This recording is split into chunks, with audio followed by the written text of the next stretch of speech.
Hello and welcome. I'm Rich Longo, the director of the Duquesne University Palumbo Donahue School of Business, Small Business Development Center.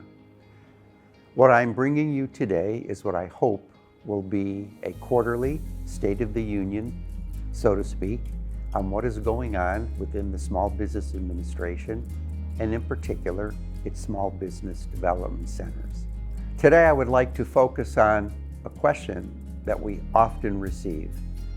That is, what makes the Duquesne University Small Business Development Center different from the other SBDCs? From a programmatic perspective, really nothing, as all SBDCs provide virtually the same core services. There are several recognized for particular specialties through centers of excellence, or just known for serving a particular business segment like technology commercialization or international trade. Other than these, as a few examples, all centers provide the same general business operations consultation services.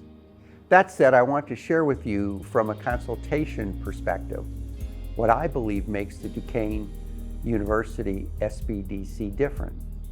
That difference is that all of the business consultants have either previously owned businesses, currently own businesses, and/or have held C-suite executive level positions in large organizations. You might ask why I would claim this as being such a difference.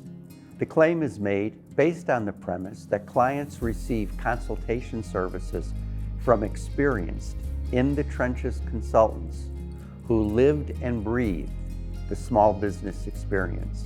While the Duquesne SBDC is fortunate to have faculty and graduate students readily available to assist, these resources do not take the place of the business consultants, but rather augment and support the work of the business consultants. Other centers too have relationships with their respective schools of business, which makes for being able to provide optimal business consultation services. So what makes the Duquesne SBDC different? Not much from the general offerings perspective, but having an experienced and mature business consulting staff.